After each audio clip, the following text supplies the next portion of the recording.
Good morning. Good morning. Thank you all for coming. It's nice to see a nice full hall for this year's O-Segaki. I keep making my pieces of paper a little bit smaller to try to limit the amount of words that come out of my mouth, but it doesn't seem to be working, so bear with me.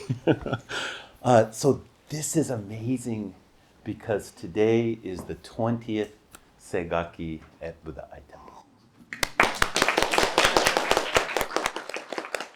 I should say the 20th yearly Segaki. We're having Segaki all the times in different ways, but this is the 20th anniversary of the first Segaki that we had, and a handful of you were here for that.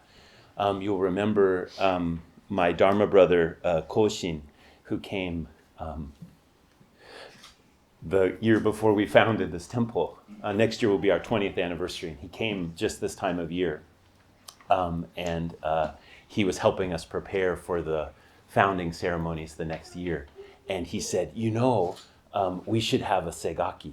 It's close to Halloween. And, for people here, that's a time when the space between the worlds is close. And so this would be the good time to have this very important ritual. And so we did. We carved pumpkins. My family and I lived upstairs at that time, and we carved pumpkins and goofed off and made many of the things that you see around you that make a Segaki happen. And we held the first Segaki that year.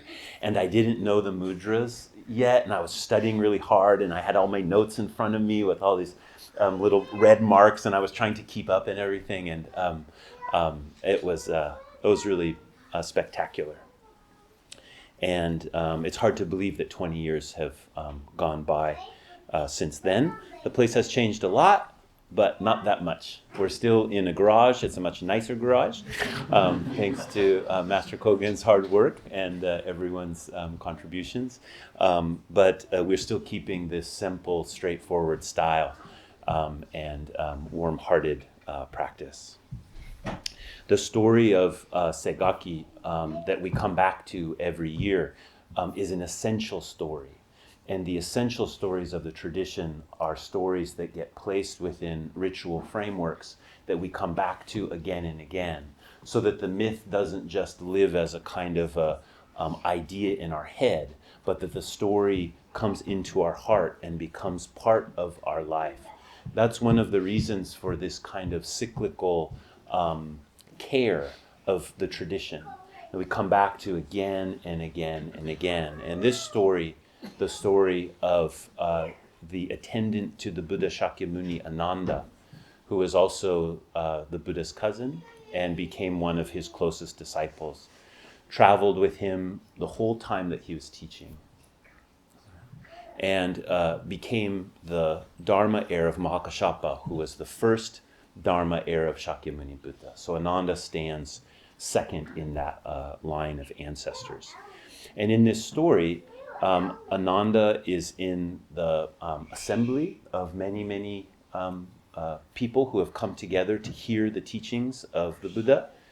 They're outside of Kapilavastu city in a park. And I imagine, doesn't say this in the sutras, but I imagine that they've heard teachings from the Buddha. People are practicing meditation together. They're learning about the path of the Bodhisattva. And after they disperse, Ananda finds a little time to himself. This is how I imagine it. He's busy, right? He's Shakyamuni Buddha's attendant. So he finds a little place for himself, and he sits quietly. And he sits late into the night. And the story says that after the third watch of the night, which is a way that they used to talk about time, it means something like 1 a.m. So that time that you might wake up because you need to go to the restroom or something like that, or you might just turn over in bed and you kind of look up into the blackness of night and you think,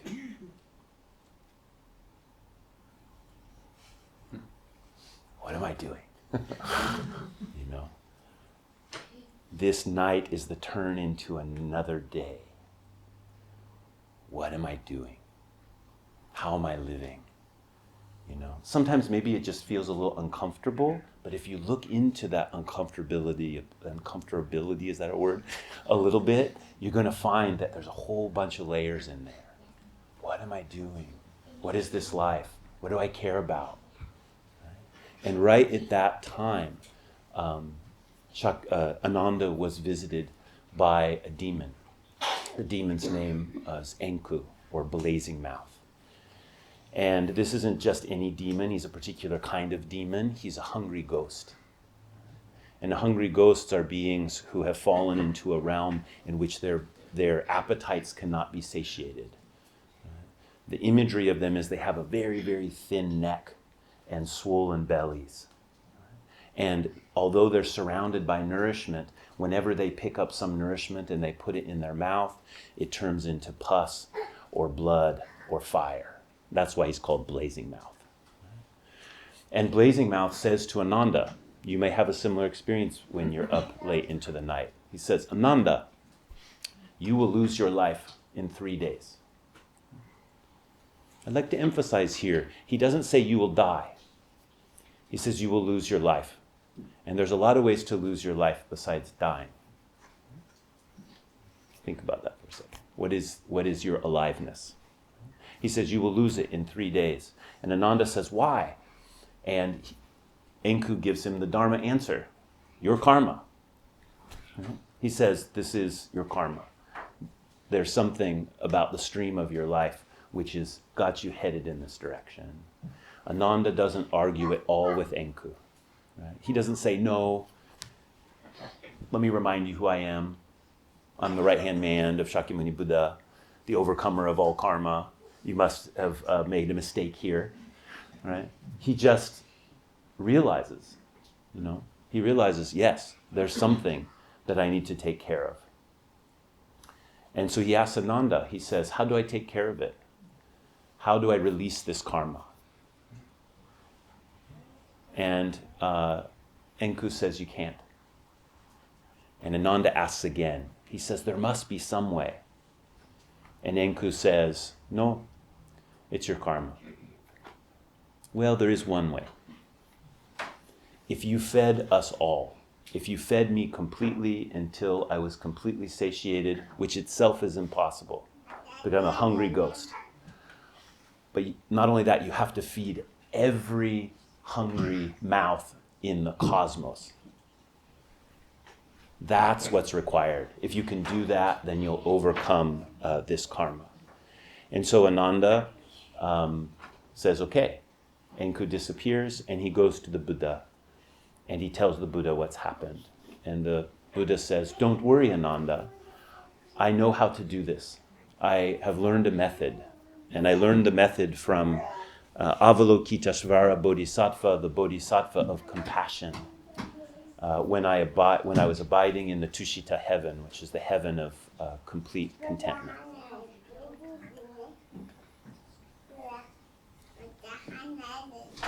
And he says, tomorrow we'll gather together and we will enact this method and you will be saved. And so that in fact happens. The next day on the full moon, the assembly all comes together and then they enact the first Segaki, which is what we will do today. That method is written down in a sutra, which is called the Sutra of Saving Blazing Mouth. And the ritual that we do together in that sutra has been carried on for some 2,500 years down to the present, all with a slightly different form, and we have our form here at Buddha Eye Temple. I want to point something out about the ritual, because there's one thing to encounter the story and to know something about the story, and then there is to perform the ritual and then let it come into your heart more deeply. You will notice that the way things are set up at the temple this morning is a little bit different than what you normally experience when you come to the temple. Normally, when we have a ritual, the head of the ritual is sitting in the center, and then we might be faced in this way, or we might all be faced forward. And we're relating with this altar that's behind me. This is called the Mount Sumeru altar. This is where Shakyamuni Buddha abides, and other bodhisattvas and Buddhas. So we're relating in this way.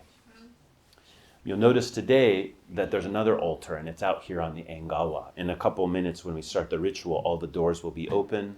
I think Jakwen might have pointed out that there are blankets, and you might want to grab your coat or something. It will get a little bit cold in here. And this altar and this altar will both be used. Also want you to notice on the altar behind me, there's a mirror. People, if they come to the Buddha Eye for the first time and they're kind of asking questions about things, almost always people will ask about that mirror. It's pretty provocative, don't you think? You know, you look up there and you see the light. Well, there's a reason that mirror is there. Because the practice that we're doing is a practice of mirroring. When we face the altar, the Buddha's heart is like a great round mirror, like a mirror with no edge. And we are completely reflected in that heart of the Buddha's awakening, the wisdom and compassion of the Buddha. And so when we do rituals that are faced this direction, we're receiving that luminosity of the round mirror of the Buddha's awakening. And so our veneration, our offerings, our prostrations, our chanting are all about being held within the heart of the Buddha. Why that happens, then the Buddha's heart is also held in our heart, because our heart is also a round mirror with no edge. And these two are meeting each other.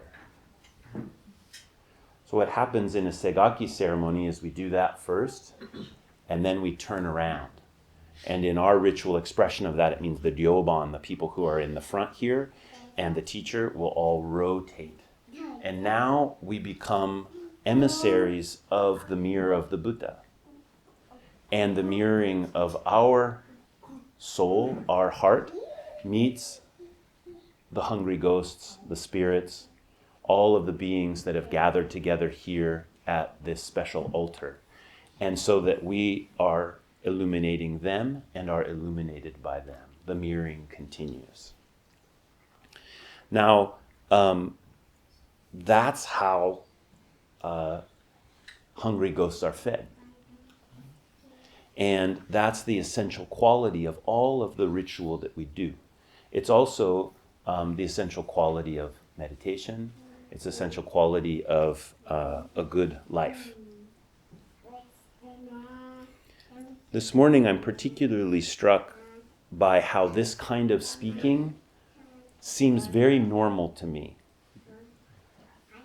I don't know if it seems normal to you or not. It seems very normal to me. And I was reflecting on this as I looked up at my altar and looked at the calligraphy of my teacher and the founder of this temple, Butsugen Joshin Daiyosho. And I was remembering how to him this way of speaking, this way of living, was just completely normal. And when I met him, that blew me away. I was interested in that kind of thing. I knew I wanted to understand it. I knew that I wanted to enter it more deeply. But I couldn't believe that he would just speak this way, as if he was just talking about buttering toast, or going for a walk. And I feel so thankful that this is the everyday speech of the ancestors. This is the everyday speech, the everyday activity of people of the way. And that's very important, that we come together with our own deep humanity, ordinariness of our deep humanity, so that these words, this way of thinking about what a life is about and what's important in a life, become our everyday life. Even though, all of these banners and mirrors and incense and various shiny things may not seem so ordinary. when we take this very kind of ephemeral truth of the deep mirroring, and it's a little like lighting a very high-grade incense. Some of you have done that before. It's really wonderful. It's super expensive. And so when you take out a piece, you're thinking like, oh, I'm burning. And it's going to smell wonderful. And I can make this offering to something I really believe in or care about or want to care for. And I know that it will just go away. And if I keep it in the box, I can have it. But I can't smell it. So you want to light it, but you also know, how many sticks do I have left? There's a shortage of the highest grade incense ingredients now that's being stockpiled by wealthy people in China because they're afraid of economic collapse. A little fun fact for this morning. And so it's very hard to get this now. It's always expensive and hard to get, but now it's even more hard to get. So that should be the quality of rare and wonderful incense. But you know where I burn that the most often? Is an 8x12 shack that I banged together with Gensei about 15 years ago. $1,500 of spare parts. And that's how these teachings are. They are a very high-grade incense. But because of the activity of the ancestors, because of the ordinary speech and life of the ancestors, we're able to burn this rare incense in the shrine of our own life, in the shrine of our own heart. And so I'd invite you to do that. Ritual calls us to that kind of both elevation and grounding. That's why it's important. So the ritual this morning is, I want to say it's pretty simple, but it's not. It's pretty simple for most of the people. There's a few people who have things that are a little bit complicated. What will happen is I'll leave here in a minute or so, and then while I'm changing my robes, there's something that I'm going to ask you to do. And then after that's finished, then we'll enter, and first we'll make veneration of Shakyamuni Buddha and all of the beings on the Sumeru altar, the offering of incense and prostrations, and chanting of the Makuhanyu Haramita Shingyo, dedication of myriad, etc. Then the assembly will turn. Again, that's just the front rows here, so everyone else, you can just stay seated. Will turn, and then the Segaki part will begin. And in the books that have been handed out, you'll see there that starts with the Great Compassionate Heart Dharani, and we chant that, and then we chant the invoking the vow to awaken, and then after that we come down into the part which are these series of Dharanis, where it says things like Nobo, Bohori, Gyari, Tari, Tatagya, Taya, those kind of things. Just follow along as best you can. If it's just too maddening, just put your book down and just be present, and or just make some sounds. Like Nobo, Bohori, Gyari, Tari, you can just go, Really, I'm serious. Always, people think I'm joking, but just a little bit is fine. And so that you're participating. And then that's the core of the Segaki part of the ceremony. And you'll notice that at some point the Ryoban, the people in the front, will go forward and make incense offerings, etc. Once that's finished, then there's another chant which is just read in a normal voice.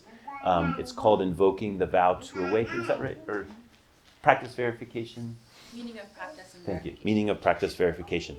So that one we just read in a normal kind of voice, right? And then at the end of that, there's a short sutra called the Emme Jiku Kannongyo. And that one we chant over and over and over again. And during that, first everyone will stand up, and the Ryoban will go first to offer incense at the Segaki altar, and then everybody else. And while we're doing that, you want to go through the front doors, offer incense, and then come back around the side doors back to your place. That keeps us from getting clogged up in the middle. And when you're offering incense, there's just a little bit of chipped, fragrant wood there. You just pick it up in your and touch it to your forehead, and then put it on the charcoal, and then bow and then step to the side so that the person behind you can come forward. Right? And then after that's finished, then we will share a meal together. The Tenzos have been upstairs cooking feverishly since the morning, so smells amazing up there. Pretty soon it will down here. So the last thing I'll say is about what I want you to do when I leave here in a moment. There'll be pieces of paper that are passed out, and I just want you to sit in reflection for a couple moments and think about what is a face of a spirit, be it a hungry ghost or some other kind of spirit, which is present in your mind now, that you either believe needs an offering or you would like to make an offering to. The festival is about hungry ghosts. You might first think a little bit about what's that part that's kind of got you. What's that part when you wake up at 1 a.m. and look into the night grabs your heart? Just write something down on the piece of paper that means to you what that thing is. Okay? It doesn't have to be comprehensible by anyone else. Okay? It could be a symbol, it could be a word, whatever, simple like that. And then I'll invite everyone to come, or you'll be invited to come up and place those on the altar. And so we'll be making offerings all together to those spirits, etc. Anything that I've left out? I'm sure there's plenty. Huh? Oh, thank you. Yeah, papers everywhere on the altar. They don't have to just all be stacked up in one place. We want to kind of cover the altar with those pieces of paper.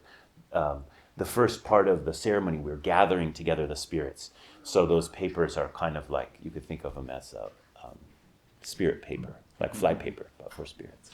Huh? After you write them, the place before the ceremony begins. Yeah, that's great. Okay, this is really fun. This ritual is great as long as you have the right mindset. Just open, present, feel it.